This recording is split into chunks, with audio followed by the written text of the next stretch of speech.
Hear Me with Your Heart, a story about the power of active listening. Elena and Marco were the kind of couple everyone admired.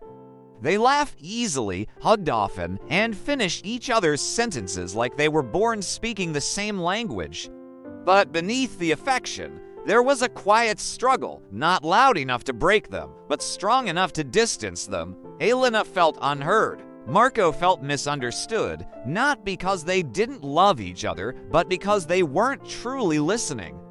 Part 1. When words fell into silence one evening, Elena sat on the edge of the bed, her voice soft. "I feel like when I talk, you hear me, but you don't listen to me." Marco paused, confused. "I listen. I always listen." But Elena shook her head gently. "You hear my words, yes, but you don't hear my feelings." That sentence, it settled into Marco's chest like a stone. Later that night, he replayed moments in his mind. Times he nodded while thinking about work. Times he solved problems she didn't ask him to fix. Times she cried, and he told her she was overthinking. Times she said, "I miss you," while sitting right next to him. He realized he'd been listening with his ears, not his heart. Part 2. The day Marco decided to listen differently. The next afternoon, Elena came home quiet, her energy low. Instead of asking, "What's wrong this time?" Marco walked to her, took her bag, and said, "I'm here. Talk to me." "I'm listening." Elena looked at him, really looked, as if she wasn't sure he meant it. So he sat with her, turned off his phone, faced her fully, gave her every ounce of his attention. She started speaking, slowly at first, then openly. About her day, her stress, her fear of not being prioritized, her longing to feel emotionally connected. And Marco didn't interrupt, didn't defend himself, didn't jump in with solutions. He nodded, he asked gentle questions, he held her hand.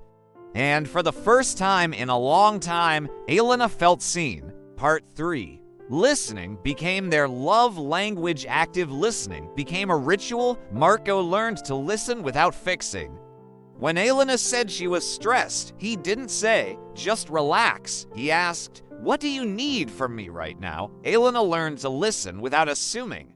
When Marco said he was tired, she didn't say, "You don't care about us anymore." She asked, "Is something weighing on you? Tell me." They listened with their eyes, not just ears.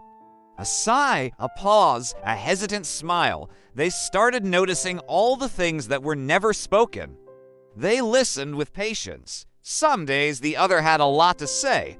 Some days they had nothing. Both were okay, and slowly, beautifully, their connection deepened. Part 4. The moment they realized how far they'd come. One night, while cooking dinner, Elena burned the rice. Old them would have argued, new them laughed. "I had a long day," she said, smiling apologetically. Marco leaned in, kissed her forehead, and said, "I know. I saw it the moment you walked in." Elena breathed out a soft, relieved exhale. "You really listen now," she whispered. He wrapped his arms around her waist. "And because I listen, I understand you. And because I understand you, I love you better." Elena looked up at him with watery eyes. "You're my safe place now." Marco held her tighter.